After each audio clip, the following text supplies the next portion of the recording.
Before we dive in, here's another show you can enjoy in the True Story FM family of entertainment podcasts.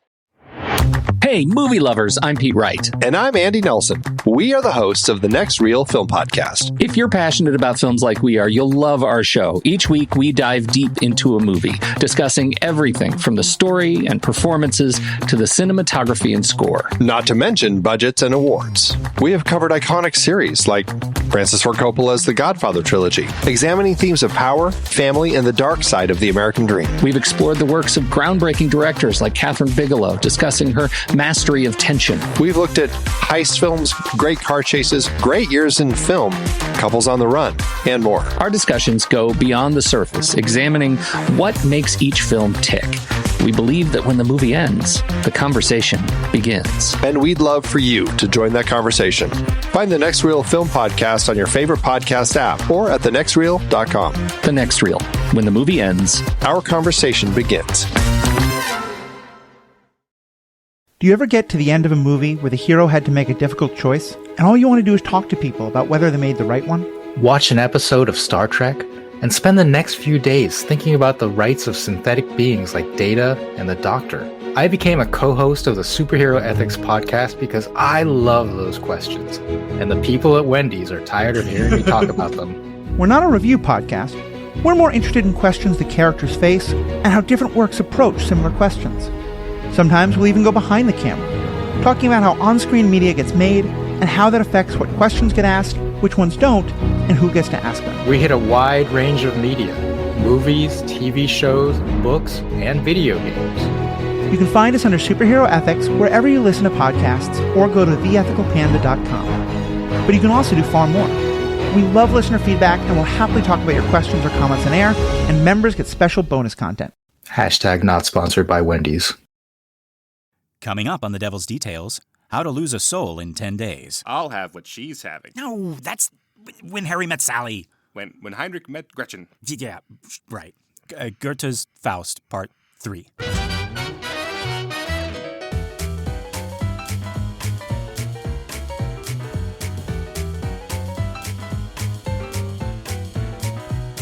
Our Part 3. There is no, it's not actually, oh God, there's an actual Part 2, you know?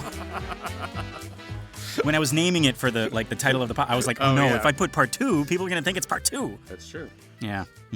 Good morning, Star, and welcome to another episode of The Devil's Details, a show where we dig up, decipher, dissect, and deconstruct the many forms of the devil. One of my names is Lester Ryan Clark. And I sometimes go by Keenan Diaz. And we're just two lost souls hitchhiking down the highway to hell. All right, folks, we're back in it. We're back with, it's Heinrich Faust, right? And I remember that because at the end of this little Gretchen kind of vignette, vignette, is that right? Sure, yeah. Okay, yeah, sure. At the end of this little Gretchen thing, she calls after him, and it's like 20, Heinrich, Heinrich, it's like it's all echoey, and it's kind of like, it's like you're falling down a well, and it's getting farther and farther and farther, right? So we know his name is Heinrich, right? So this is Heinrich and Gretchen, or sometimes Margareta. Yeah, this is their meet cute. Yes, right, and it's definitely meat. I don't know about cute. It's like it. You know what it is? It's Meet-Ick. That's how German rom-coms work. Yes. When I first saw you, I was disgusted. Once then I knew you was the one. Right? No. I'm saying it's ick for Gretchen. She's looking at Faust like ick. Right? Mm-hmm. Or, well, okay, yeah, let's get into it. Guys, this is our first meeting with Margareta, or Gretchen, which I now understand is the short version. It's got the same root as Gretel. So she's an extremely important character for, the duration of part one. And again, if I'm right about this is the main plot of the opera. I've never actually seen the opera all the way through. I only know it vicariously from Phantom of the Opera, because Faust is the opera. And Gretchen, or Marguerite in French, is the role that Christine and Carlotta are sort of competing for. Well, Carlotta's competing. Christine's kind of right. being puppeted by a psychopath. Yeah. And still, we like her better than Carlotta. We want Christine to win the part over Carlotta. Yeah, she's innocent in this. When I was young, I was like, oh man, the Phantom's so cool and Rao's such a douche. Right. Now I'm older and I'm like, They're both douches. And Thank you. They Christine's both are. Christine, do you just leave Paris, go somewhere and just get rid of these guys? Leave Carlotta, leave the Phantom, leave Raoul. Get rid of all of these people. You can you do your own thing. Right. Mm-hmm. Yeah. But we're not talking about her.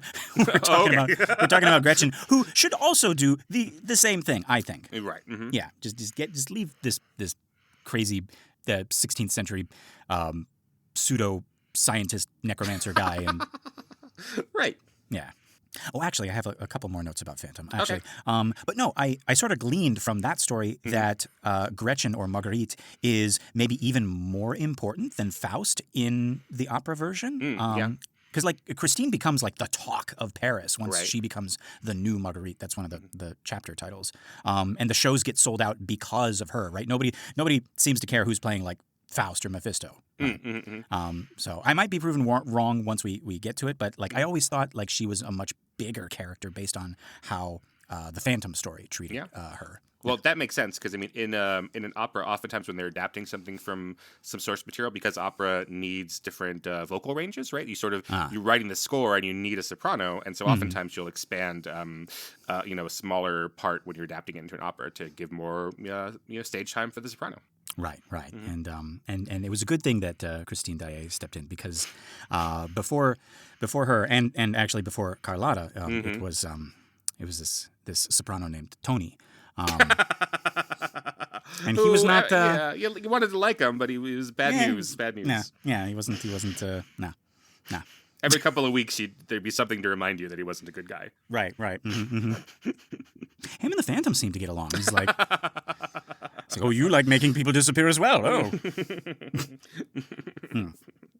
But yeah, okay. So we open, and Faust is walking, just through the streets, and he happens upon Gretchen. And I think this is his first time seeing her. I don't know if that image in the mirror back in the witch's kitchen was exactly Gretchen or just a beautiful girl. Right. Yeah. You can see why some productions would make it the same person, but I don't think it needs to be. I don't think it is clear cut that it is. No, and I think the point that Mephistopheles is trying to make is that it doesn't really matter that it's Gretchen. He just sees, a cute girl, and this is what he becomes.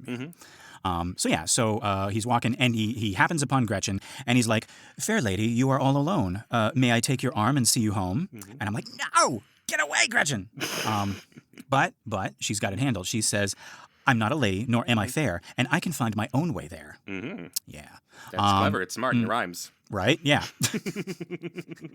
Especially because he just kind of surprised her with that, you know, and she's like, "Oh shit, I'm not a lady, nor am I fair, and I can find my own way there." Right? It's interesting because oftentimes we'll have a female character say that I'm not a lady, as in you can't be interested in me, or I'm too rough and tumble. But I think in this case it means I am a child. Yeah. Because it turns out that she is a child.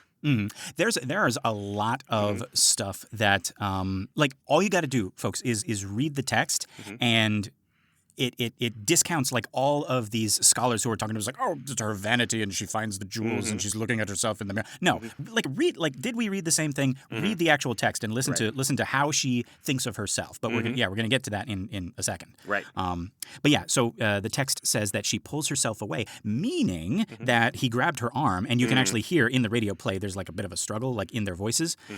So what is this? Episode 3 of our Goethe arc, right? Mephisto, you win the bet. You didn't even have to do anything. Just take him outside, and and he gets gross with the first girl he sees. The first girl he sees, right? Jesus Christ. But yeah, so she gets out of there, and we stay on Faust, and he looks after her, and he's talking about how beautiful she is, and he says, "Demure and virtuous, you can tell, but with an impish look as well." So very demure, very mindful. I think I'm using that right. Yeah, but Faust is being really skibbity right now. And he says, "She sent me packing, and quite right, but that's what gave me such delight." Yeah, he's being real Ohio. Yeah. That's bad, right? Yes. Okay, all right. Yeah, if you're from Ohio, you don't know that the kids use the term Ohio to mean mid. Yeah. right? And what mid means is it's like slightly above Skibbidy. That's right. Yeah. But Skibbidy is like the epitome. It's like yeah. Yeah. I think that you can be so Skibbidy that you become fire. You know? Really? Okay. I think so. I think like if you really rizz that up and get your vibes on, I think you can become fire again. All right. Huh. Like like Michael Jackson was so bad that he was cool. Right. Okay. Yeah, I see. Just And like then rising- like 10 years later we discovered how bad he really was. Right. Right. Yeah. Yeah. So it was kind of it was a phoenix that was risen out of those Skibbidy flames, and then he was Ohio the whole time. I think that's right. Yeah. I think that's correct. If we have any Gen Alpha listeners who want to write, I don't think we do anymore. Right, to write an email to some grown-ups. Yeah. Now an email is it's electronic mail. Yeah, it's kind of like a Snapchat, but no, Snapchat's old for them too. Oh yeah, definitely. Yeah, it's like a TikTok made of words. But no, my favorite thing, right when I was figuring out what Rizz meant, it was like Easter, and people were like, just remember, what was it? Christ is risen, and all the little church kids was like, wait, Christ was risen everybody up. Well, yeah, sure, that's accidentally correct, I guess. Yeah, kind of, yeah. Yeah.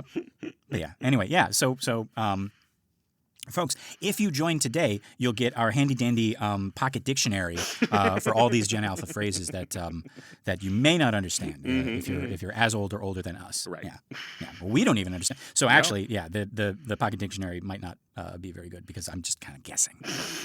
My students at UNLV, they could be saying all sorts of things, making fun of me, and I would never know. Yeah. I have no idea if they're using some kind of slang that is just so far over my head that they're totally dunking on me all class. I have no idea. Yeah. You're just oblivious. Mm-hmm.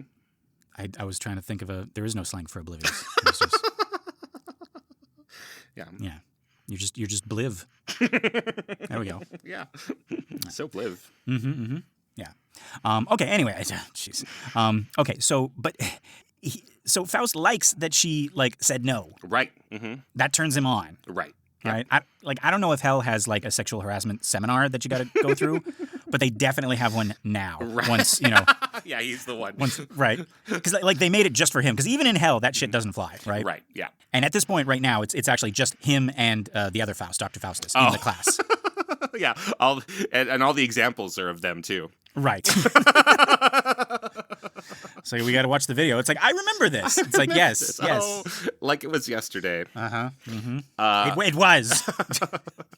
My boyfriend Mark points out how we call it sexual harassment training or discrimination training or that kind of thing, when it's really anti-sexual harassment training.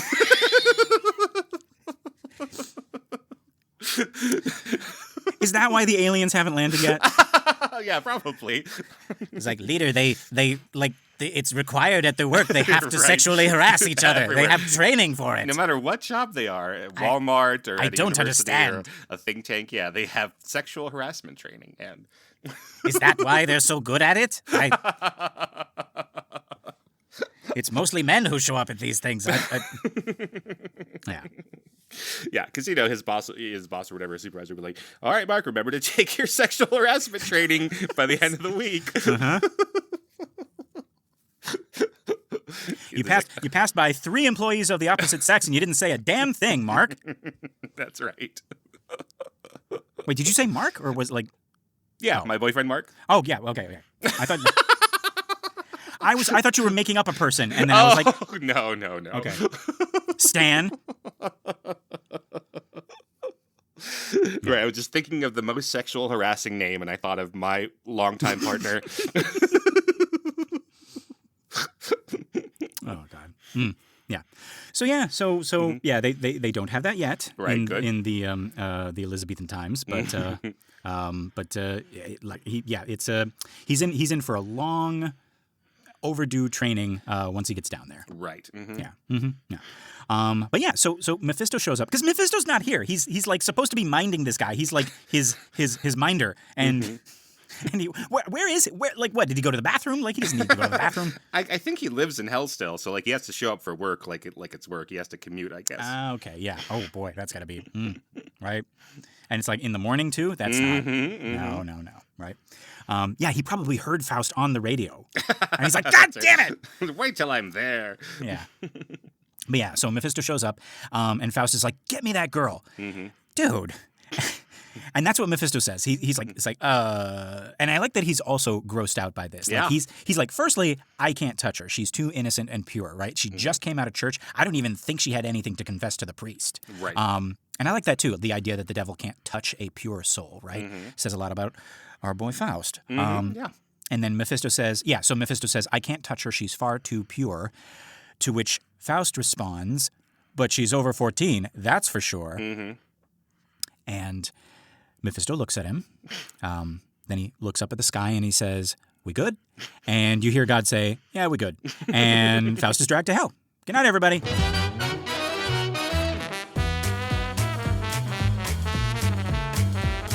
Now, this has been another episode of The Devil's Details. Tempting you with 5 pentagrams and give us stars, please. Yeah, sure. No, that doesn't happen. No, Mephisto actually looks at him and says, "Whoa, easy there. What are you running for Attorney General?" No.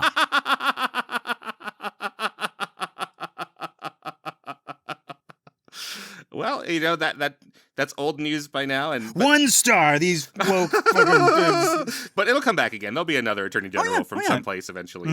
That I thought you meant the grossness will come back again, because that will. That's what I mean. Like, yeah, that'll apply to somebody else in the future. Even though Matt Gaetz dropped out of Attorney General. Right. Yeah. No, we're not supposed to say it was going to be timeless until you just said his name. People 10 years from now is like, oh yeah, our Attorney General, yeah. No, that doesn't happen. So Mephisto actually is disgusted by what he says. Right. And he calls him out on it. He's like, you're gross, dude. And it's Faust who's like, spare me all that moral chat. Again, folks, I feel like this story is always misremembered, right? Like people on YouTube are like, and the moral is never to make a deal with the devil because he'll trick you. And Faust isn't a good guy who got tricked. Right. Right? In both stories so far, he bullies Mephisto into doing the deal in Marlowe's version. And here, Mephisto, who is the devil, is calling him out on his gross behavior, and Faust is doubling down. Faust is clearly damning himself with all of this, right? Mephisto doesn't give him a lust potion or anything like this, you know? But yeah. And again, Mephisto's like, look, there are rules. I can't do anything to her directly. Her soul is too pure. And Faust is like, well, fetch me something that belongs to her, something she's worn, and also take me to her room. I want to watch her sleep. Yeah, it's like he's a smell hound, and he just wants something of her to sniff. Yeah. Yeah. And Mephisto's like, okay, we'll go to her room like when she's not there. Right. And Faust is like, oh. I imagine it's like, okay, we'll go to her room when she's not there. Oh. Right. And then he's like, and get me a present that I can give her, right? Right. And Mephisto's like, ugh, okay, I'll see what I can do, right? And that's the scene. Yeah. That's it. They're out in the street. They meet this random girl, and Faust loses his shit over her, and Mephisto's got to babysit. Right, and it seems like Faust wants this very much, and this is like, they'd been to that bar and they were playing tricks and stuff, right? But now it seems like Faust is like, okay, this is the next part of the story. Like, it's a very clear delineation, and now Mephistopheles is like, okay, well, I guess this is what he cares about, and so everything else is dropped. So it's not about like finding new knowledge or ruling the world or wealth or any of that stuff. It's only wealth and power as it relates to seducing this one girl. Right. Yeah. There's remember, folks, like back in Dr. Faustus, he gets he gets Mephisto, and he's like, okay, now I'm gonna take this guy for a spin. And he asks him, he starts quizzing him on like the heavenly bodies and everything like that. And Mephisto spits his textbooks back at him. And he's like, oh, I've been sold a lemon, whatever. This one, he doesn't even try. He doesn't even he was complaining before about how like, oh, there's so much about creation and the universe that I don't know. Wait, Faust, did you forget all of that? Like, come on. Yeah. But yeah, so now we get the next scene. This is scene 8. It's just titled A Tidy Little Room. And we open on Gretchen. She's in her room. She's doing her hair. And she's thinking about her encounter with Faust. And she's actually a little intrigued at how young and handsome he was and how he seemed of noble birth. That was like a big thing. It's like, and he seems of noble birth. I can tell that, right? And how forward he was. Yeah, okay. I mean, I guess she likes that. Yeah. So yeah, she then goes out to visit a neighbor after she's kind of like done in front of the mirror, and that's when Faust and Mephisto enter her room and start poking around. Right. Yeah. And this scene is reminiscent of Shakespeare's Cymbeline. We got Giacomo sneaking around in Imogen's bedroom and also watching her sleep, which Faust wanted to do, but he can't. Right. Yeah. Yeah, I've sure I know Cymbeline. So in our script, so that's all I wrote for Cymbeline. I was like, yeah, I'm not going to go into Cymbeline. We're not talking about that. But Keenan wrote Cymbeline. And I was like, oh, great. Keenan knows a little bit more about Cymbeline. Oh, yeah, Cymbeline. Right? We both know about Cymbeline. Of course we do. Who doesn't know one of Shakespeare's most famous plays? Yes, it's right up there with Romeo and Juliet and Hamlet and the Scottish one. Yeah. Yeah. My favorite part is when Cymbeline has to go through that farcical misunderstanding. Oh yes, right. Yeah. He gets mistaken for somebody else, and he lets them think that he is that guy you said. Giacomo. Giacomo. Yeah. My favorite part is when he's hiding behind either a curtain or some kind of like tapestry. Oh, yeah. And he hears something that he's not supposed to hear, but it's kind of also about him. Right. But the people whispering about him kind of know that he's listening in, so they're actually lying and they're trying to like stir up some trouble, Right. And but he takes it very seriously and he goes and kills somebody. Yeah. Yeah, Lawrence Fishburne in the movie. I think so, yeah. Yeah, really good. Right? Right. My second favorite scene is when Giacomo... how can you choose? I mean, if I had to say my top two. Okay, then I'll go through our top 10 favorite scenes of Cymbeline if we have time for it. Right. And you can tell it's a...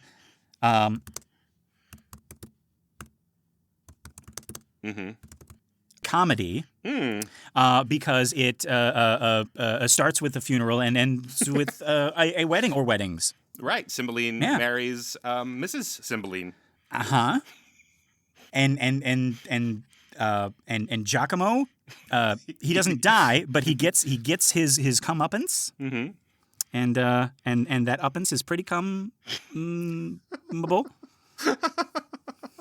and poetically accurate. Yeah. All right. Yeah. Oh, well, we know so much about Cymbeline. Yes. I guess we've fallen into the Shakespeare trap. Oh, yes, we have.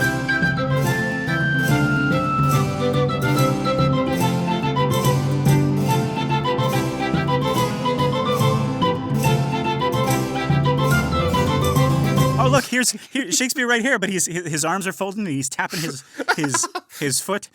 He's like, you don't know anything about Cymbeline. What? Shakespeare? What? Shakespeare? How dare thou? Methinks you doth protest too much, sir. Yeah. But we don't have time right now. We're talking about Goethe's Faust. Right, which we have read. Yes. I mean, in addition to Cymbeline. In addition to Cymbeline, right? Yeah. So yes. So and no, we're not stalling right now. But yeah, okay. Let's climb out of the Shakespeare trap. Phew, that was a close one. Yeah. Right. He almost made us describe Cymbeline. That would have been. But yes, so very, very gross, right? Both Giacomo and Faust. Giacomo. Yeah, bad right? Giacomo. Right. But yeah, so here Faust in Gretchen's room, he sits on one of her chairs, and he has this vision of him as a grandfather and little Gretchen coming to kiss his hand. Yeah. Yeah. Not that. So just to clarify, not that like he has an image of the two of them growing old together and they are grandparents together, but that he has turned past his real age of 50, and she has gone back. Right. Yeah. Like when I first started reading, I was like, oh, okay. It's like maybe it is true love. Maybe that it's like, oh, we're just watching each other fall apart. We're old, grandma and grandpa. No, it's grandpa and grandchild. Right. Exactly. Ugh. And then he looks at her bed and imagines her as a child growing up in this bed. So yeah, so it's like it's not.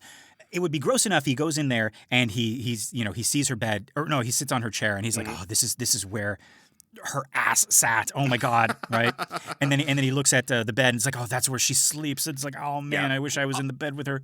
Also her ass. Yeah, sitting in the bed. Yes. Right. But no, he's like, this is a perfect chair to make me feel like a grandpa, and she's my grandchild, whom I'm strangely attracted to. Yeah, I think I haven't looked into any like commentary on this part of it, right? But I think it is not just us in 2024 having these reactions, right? Like I think this is written into it, right? Like we're not supposed to think this is cool, right? So you're telling me even the people back in the 16th century were reading this and being like, ew. It's got to be, right? Because I mean that is the argument that like people bring up when they're like, Romeo and Juliet, they're actually whatever. Well, they are teenagers together. Yes, yeah, right. But like, and that's the thing. It's like, oh yeah, it's always they're much younger and like back in the day it was a different time. It was a different. Shut up. But I'm not telling you. I'm not saying. I think there is some of like, okay, if it was just like, wow, I'm this 50-year-old man. I feel like I am over the hill, and now I've got the devil to make me young again, and now there's this innocent beauty who is like Laura or Beatrice, and it's like like this ideal of youth and innocence, etc. Like that I understand, but this is like now we have him going into and smelling where her farts are and all this stuff, right? Yeah. Like I think it's got to be beyond just like this idealized innocence and this idealized youth, right? Right. So this isn't. So hopefully back then, even like the first readers were reading this and being like, not like swooning, being like, oh, I think so. So again, I know the movie a little bit better, and the movie, talks about her being young, but it's played by an adult woman, and it looks like an adult woman and all that stuff, Oh. Okay. And then just to point out, like in Dr. Faustus, right, it's Helen of Troy, who was, I don't know, probably a teenager, right? Yeah, like Helen of Troy. But she looks very, very young in the production I saw. Yeah. But that's not the point of what this is. This is totally like youth fetishization in this version, right? Yes. Yeah. But actually, okay. So then, while he's like poking around in her room, he does have this moment. He sees himself in the mirror, and he basically like says ew to himself. He's like, what the hell are you doing in this little girl's room? Right. I was like, okay, this is the first sensible thing he said. And some scholars argue, it's like, oh, this is Faust getting back to, his goodness, his old virtue, right? He recognizes how vile he's being, calling himself out in the mirror, right? Scholars say this is when Faust's lust turns to love for Gretchen, to which I say bullshit. This is ego and self-pity, right? He's saying to the mirror, you're a cad preying on this sweet, innocent girl, you lecherous rogue. There's just no taming you, right? Like that's what he's doing, right? You rascal, right? Yeah. That's part of why I think that it is meant to be read as like, oh, it's bad. Like otherwise Faust wouldn't have this moment where he steps out of himself and sees what he's doing wrong, right? Right. Yeah. But yeah, again, like people think of Goethe as being like the in some ways the start of Romanticism with the capital R in German.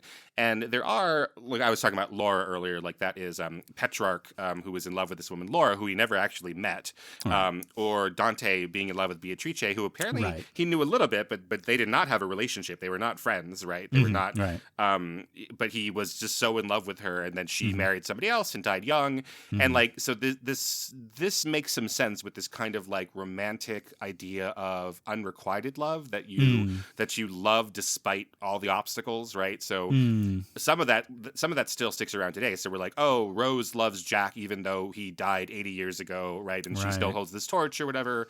And even when they were alive, there was like this class separation thing. Yeah, exactly. And that she'd rather throw the heart of the ocean into the sea, never to be found again, rather than sell it and support her great-grandchildren who have been supporting her and taking care of her, whatever, because it's love. Right.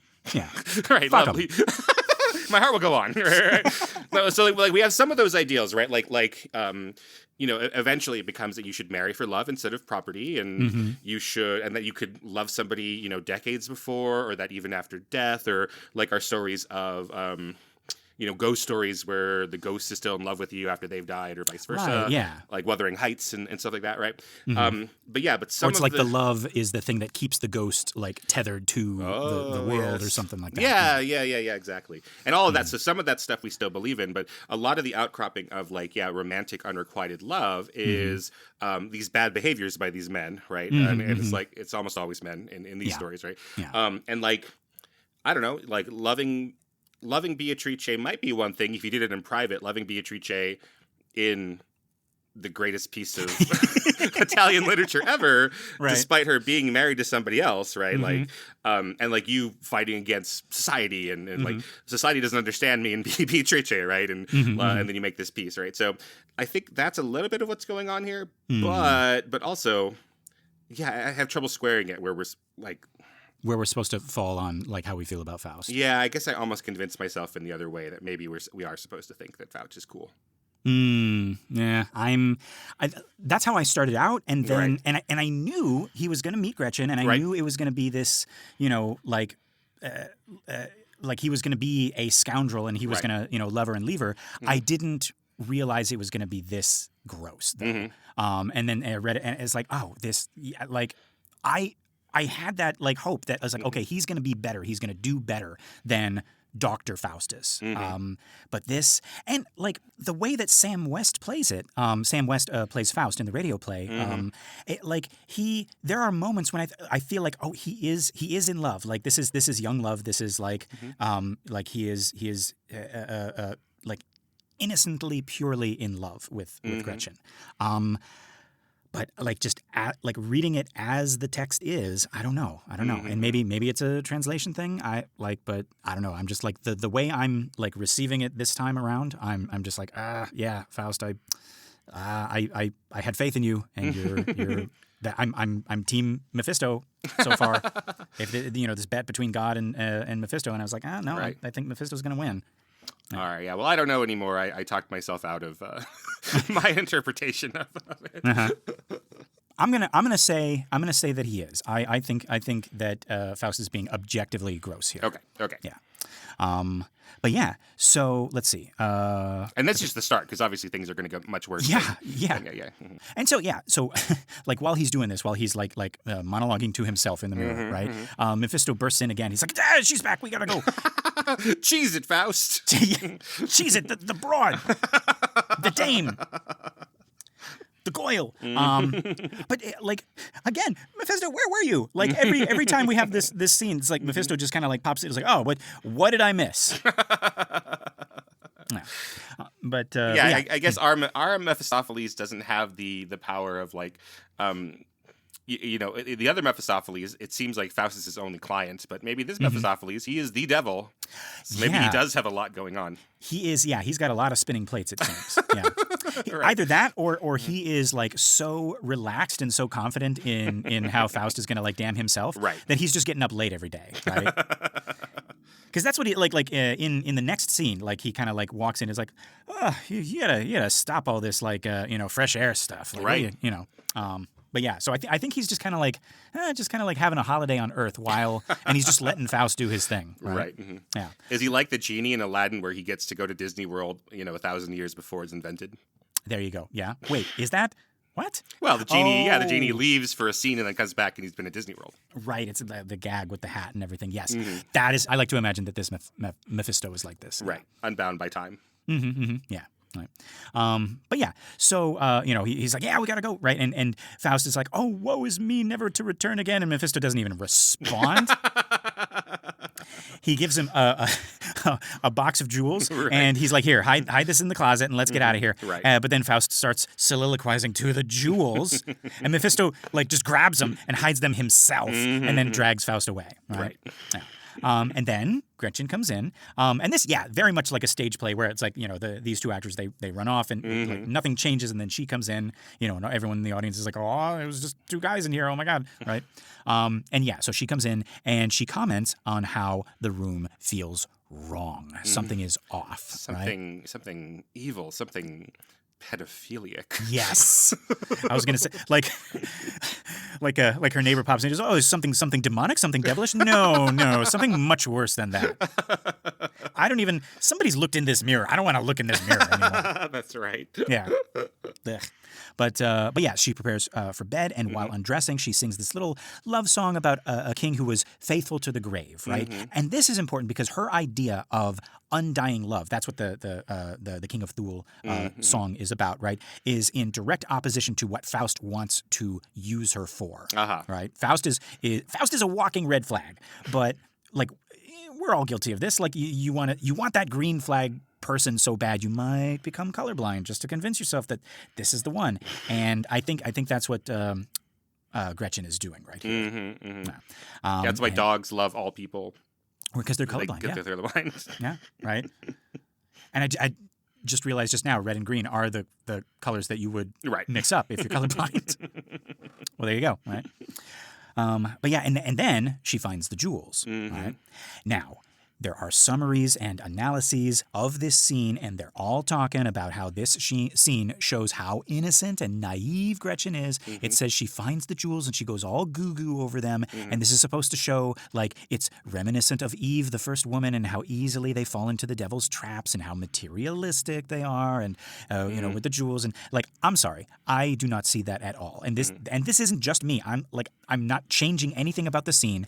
I'm not rewriting anything. I am looking at the same scene that these scholars are looking at, and it's not even a subjective thing. Like you can interpret it one way or another. I'm saying these scholars did not read the whole scene because look, the first thing that happens is she notices something's off about the room, right? Then she finds the jewels, and she's like, where did these come from?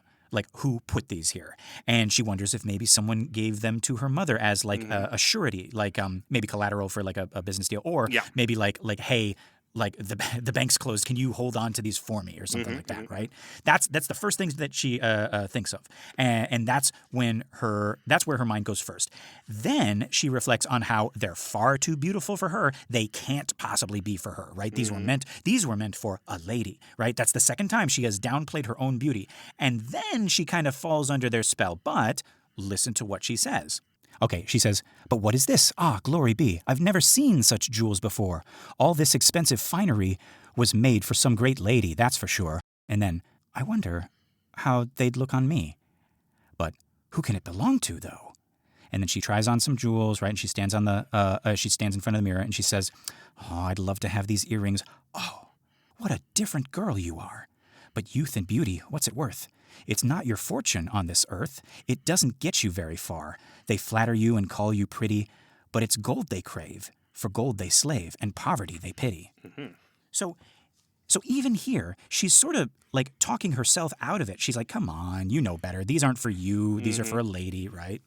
And the reflection on poverty and how it makes it like so that only the rich can afford to decorate themselves and make themselves pretty, right? So she's reflecting that this is an impossibility for her. She will never be able to get out of her class situation. She will never be wealthy and secure enough to have finery like this, right? Yeah, but even more. But they flatter you and call you pretty, but it's gold they crave. It even is like if someone were to give you these jewels, anyways, they would just be trying to get in your pants.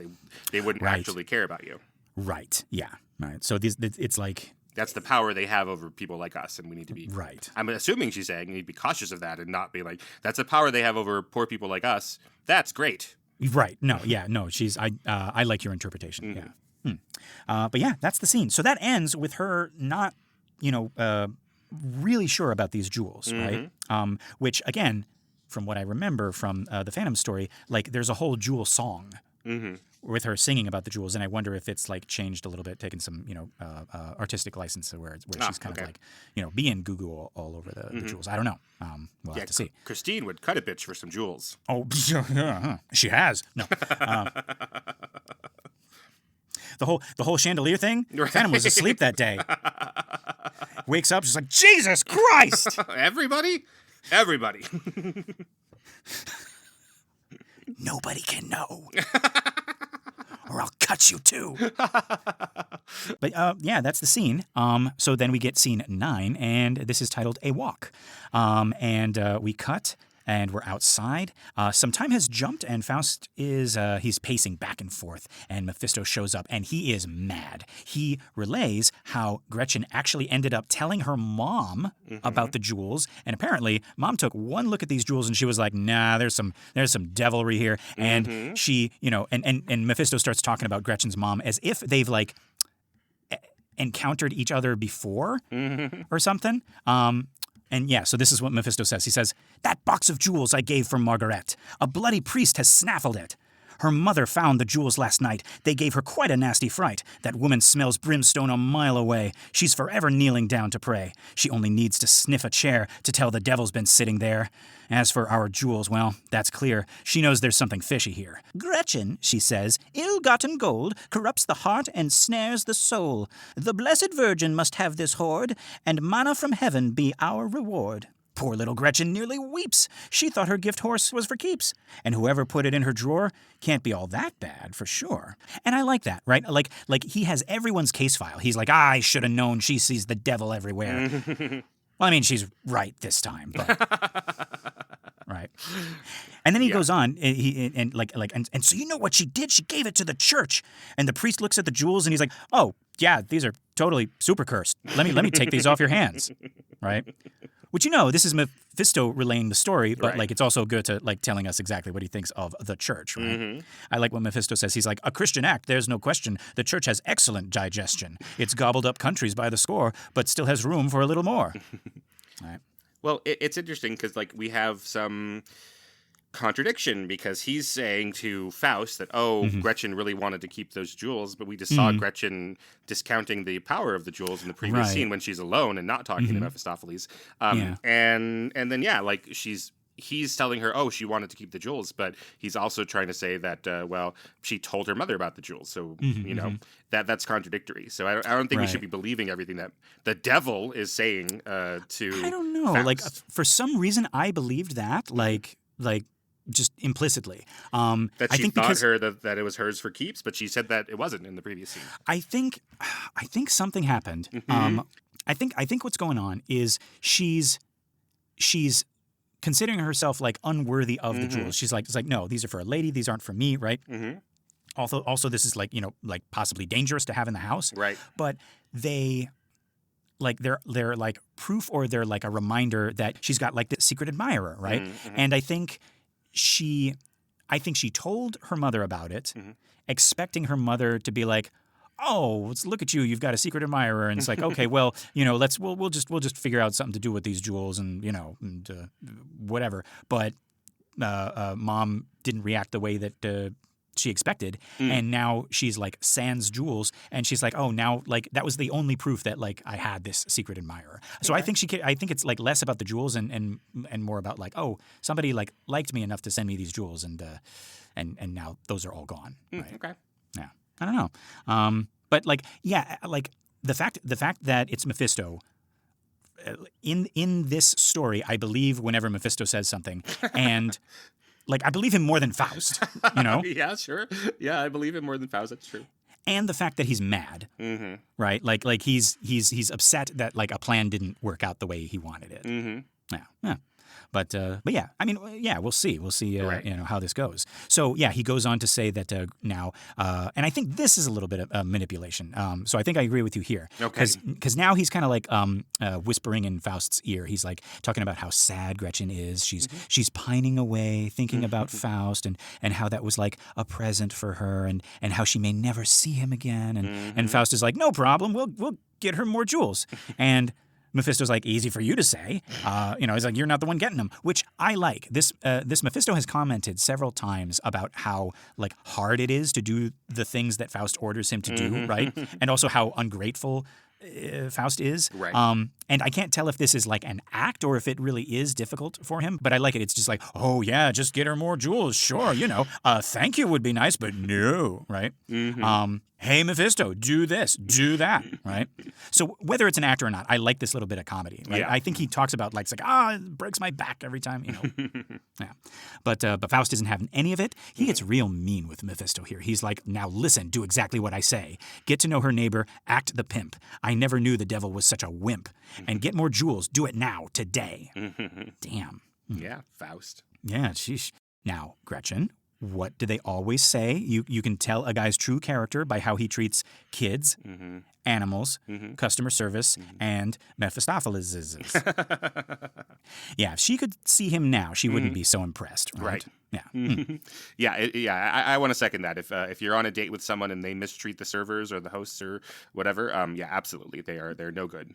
Yeah. Oh no. That is an actual solid good piece of advice. Like watch, like whoever you are, just like watch how your date treats other people, right? Like other people, customer service workers, kids, animals, right? Like because that's their true nature. That's when they feel like confident and they can kind of like throw their weight around, and that's how they're gonna be, right? Yeah. So yeah. Yeah. There's a little bit about that, like as a cat person, there's like obviously if you're new to cats, you might not understand. You might need to take a couple of times to learn the lesson that cats you cannot make cats do things. Right. But if someone is like over and over, like after that's been explained, been like, I just want this cat to do this or that, or like maybe they have a problem with control, right? Yeah. Maybe there's somebody who doesn't understand something living in the house that isn't doing things for them, right? Yeah, some tangible payback for letting you live in the house. Right. Yeah. But yeah, so yeah. I say that as my cat is over my shoulder looking at me. Like, no, buddy. No, you can do whatever you want. Right. Just the claw retracts. It's like, okay. It's like, good, you can go back to your little podcast now. I allow you to podcast. Yes. And yeah, Faust is definitely one of those, I think. But yeah, that's the scene. So now we got scene 10. This is a neighbor's house. So we open at the neighbor's house. This is Gretchen's neighbor. This is Frau Martha Schwerdlein. So now this name is a pun, right? Schwerd means heavy or hard or like severe or shrewd, right? And line it doesn't mean anything. It's just kind of like a suffix for a name, like Chen for Gretchen. Right? Or what was the lady in Heidi? It was Fraulein Rottenmeier, right? Rottenmeier. Yes, Heidi. Yes. I know, of course. Of course. Heidi. Yes. Hung out with Cymbeline. in Samara. Yeah. But yeah, basically, she's Frau Martha Schwerdlein is like this like no nonsense older lady friend, right? She's a comic character, kind of like the nurse in Romeo and Juliet. Right, absolutely. Yeah, she's actually I think old enough to be like Gretchen's mother, and since we don't really see Mom in the story except from the stories that Mephisto tells, right? Martha kind of fills that role, right? Mentoring Gretchen and giving her advice, and here Gretchen runs to her because she's discovered another chest of jewels, and she doesn't want Mom to find out, and she also like realizes she can't actually like wear them out in public. So Martha's like a cool aunt here. She's like, oh, no worries. You can hide them here, and you can come over whenever you like, and we'll dress you up, and you'll be really pretty, and then you just put them away and go home. Right. Yeah, but then there's this knock at the door, and it's Mephisto, and I guess Mephisto. Mephisto. What are you doing here? And he's like, oh, I'm here to see the widow Schwerdlein. And Martha's like, I'm not a widow, and Mephisto's like, yeah, about that. No, that's not how it goes. Basically, yeah. But he's like, oh, but wait, I didn't realize you had company. Oh, this young girl, she must be a lady of some noble family, and he's like, I'll come back later. And once again, Gretchen is like, no, I'm just a girl who lives around here. I'm nothing special. Yeah. And so Mephisto goes on to tell Martha that her husband had died suddenly and tragically, which they never actually clarify. Like, did he die? Or did like Faust and Mephisto kill him? Or is he like just away and Mephisto's using this as an opportunity and like and then like in 3 weeks he's gonna come back and it's like, oh, what the? That had not occurred to me. That he could still be alive. Yeah. Right. Why are we trusting anything the devil says? And if it was, I mean, see, and here I know that it's fake. I know that he's lying to her. Okay. But now I'm wondering, it's like, okay, if he and Faust like ambushed this guy and killed him, that would be part of the story. Like they wouldn't just like leave that out. That's pretty extreme, right? To do what they're trying to do, which is sleep with these ladies. Right. So that would be so depraved that it would be part. It would be like Goethe wouldn't like not put that in there. Right. So I don't think that's what happened. I think what happened is they either heard news that he died, or they have no clue and they're just like, let's just say he died. He's got some kind of job that he's away from the house for many weeks, it seems. Like, I don't know what that would be, like a salesman or a miner. Like he's like a 7 dwarf and he's like out there mining and then he has to come back. Right. And she's kind of like, even before this, she's a little bit worried. It's like, I haven't heard from him in a long time. Like, has he found another woman, or is he in danger? Is he hurt? Is he, has he just like disappeared from the face of the earth? Right. And so Mephisto comes and is like, he's dead. Good news. Yeah. By the way, right? Yeah. We found your. I have good news and bad news. We found your husband. Yeah. Bad news, he's dead. Yes. Good news, we know who killed him. Bad news because it was us. Sorry. And he puts out his hand. Mephisto. Now, but yeah, so he gives the news, right? She's dead, or he's dead, and at first Martha is like beside herself. She's like, "Oh my God, how did he die?" Sure. And Mephistopheles like pulls her back and forth with this, right? He'll say something to make the husband look like this great guy, like, oh, he risked his life to win this amazing treasure for you, right? And she's like, oh, what a dear man! I knew there was good in him. And then he'll like undermine that by like saying like that he blew it all on like women and gambling, right? And then she's like, oh, I should have known that. Like that's just like him, right? And so now he's like, yeah, he was a jerk. You ought to find a guy who can treat you right. And he starts getting flirty. Mephisto's flirting with Martha, and Martha's buying it, right? But then she's like, oh, well, actually, if he's dead, I should get the death certificate and everything. Like I need to go to court, and there needs to be like 2 witnesses. And Mephisto's like, I have a friend. We can go with you, and then maybe after that, you and me can take a little stroll, and my friend can meet your friend, right? And then your friend can meet my friend's little friend. Yeah. And she's like, "What are you talking about? The penis?" It's like, yes. Yeah.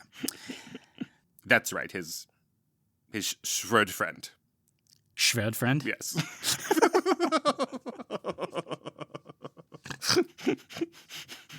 His Mr. Mistopheles.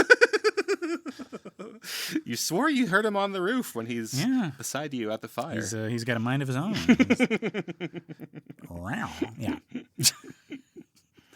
And so, yeah, folks, the trap is set and the stage is set for this double date.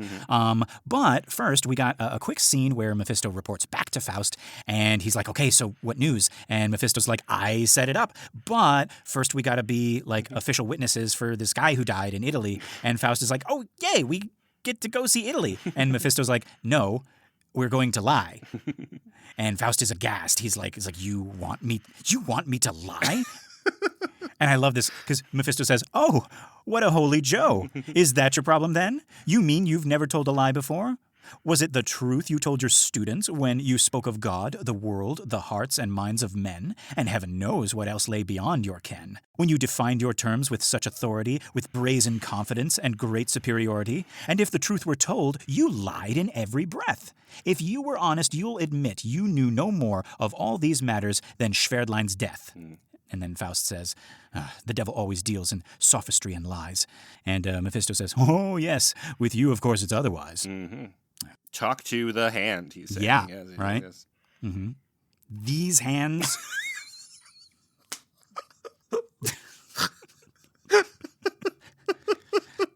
I didn't even have an end for that. Like, I don't know what's actually so funny. I was trying to think of a thing the devil did. Yeah. Like, these hands have built Rome in a day. Or, No, just like that. Chalk to the hand. These hands. It's like, yes. Mm-hmm.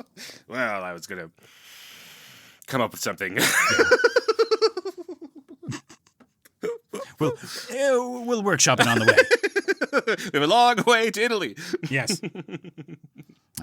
Okay, so... Oh, wait, we're not going to Italy. No, we're not. No. We're just going to say we did. Mm-hmm. Yeah, see, that's the benefit of being with me. You just lie and you say you did, and it's great. Right. Yeah. You told those people you read Cymbeline. I did read Cymbeline. Oh, really? Oh, yeah. So, what happens at the end? And he's sort of like looking down at something in his hand near his pocket. Oh. He's like, well, the Romans are condemned, including Imogen, Giacomo, and Posthumus, but Caius Lucius asks for Fidel's freedom. When Cymbeline grants a boon to Fidel, the page asks why Giacomo wears Posthumus's ring. Do you want me to continue? No, I'm convinced. Need I go on?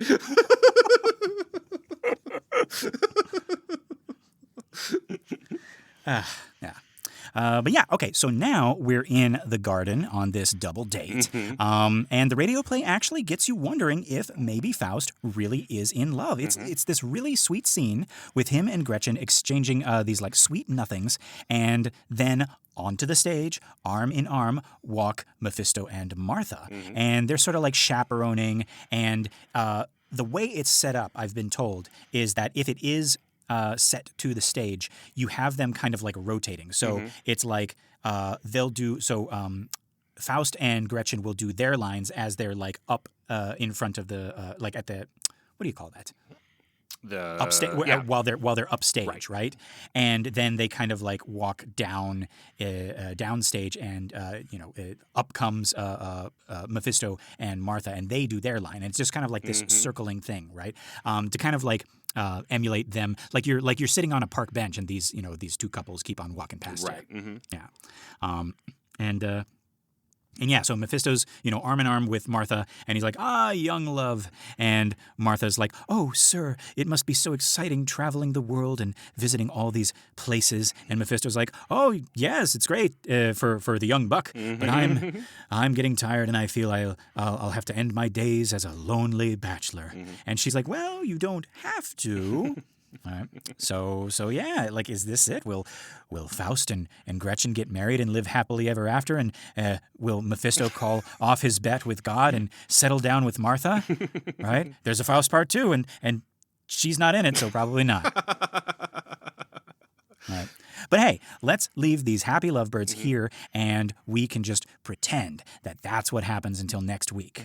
Yeah, but Keenan, what did you think of this one? Yeah, I like Martha. I think she's just a fun character. Right? She does not show up again, but she's really cool. She's fun. Yeah, and I like I know that we're like debating about like what even is going on in Gretchen's mind. I like that we are spending any time outside of Faust, like right. That's different from Marlowe. Like when we do cut away to other people, they're in entirely different stories, right? The Wagner and the Robin stuff and the Rafe stuff, right? Right. So this is like I like seeing the point of view of Faust's victim here. Right. Yeah. So we get to be Gretchen for a little bit, and we kind of like experience how like we felt powerful and empowered when Mephistopheles gives Faust all this power, and we're like, oh yes, now I can do. Congratulations on your new career. And it's like, oh yeah, I can do anything. And then we meet this beautiful girl, and we're like, oh my gosh. And then we are the girl, and we're like, oh, this is kind of like perilous. Yeah. I've seen some people describe it that it starts off as Faust's tragedy, but that becomes Gretchen's tragedy. Yes, I'm going to agree with that. Like knowing, having listened to the rest of it and knowing what happens to Gretchen, definitely. Yeah, right. She suffers way more than he does. Right. And learns a lesson depending on, on the versions. Yeah. Yeah, and I mean, like she goes through the whole arc, right? Yeah, and he doesn't. He's kind of stuck. Yeah. But yeah, so folks, that is Faust for now. This has been another episode of The Devil's Details. I've been Lester Ryan Clark. You can summon me on all the socials as Lester Ryan Clark. And I've been Keenan Diaz, and you can invoke me on Instagram and Letterboxd as Howdy Keenan. Yeah, find more of our shows and other really cool podcasts at truestory.fm, or feel free to drop us a message at bananaforscalemail, MAIL, @gmail.com. We got our Facebook listener group, Banana for Scale. That's a community for all of our shows, including this one. It's a private group, but just request to join and we'll let you in. If you want more, consider joining us at truestory.fm/join and look for Banana for Scale. That's us. You get bonus episodes of all of our shows, access to our Discord, and you get your episodes a week early. That's pretty cool. That's just $5. And actually, so for this month and for next month, let's see. For this month, we're doing The Devil's Advocate for Devil, and we're going to do Krampus for our Christmas holiday themed Devil movie. So yeah. So yeah, it's just $5. Join us and listen to us talk irreverently about films instead of great literature. Wouldst thou like to live deliciously? We're not even asking for your souls. Just give us a 5 pentagram rating on iTunes or Spotify or wherever you listen to our show. That and sharing the show by word of mouth or on social media helps our little podcast grow and find more cool people like you. All right, folks. Until next week, love and hisses. Mwah!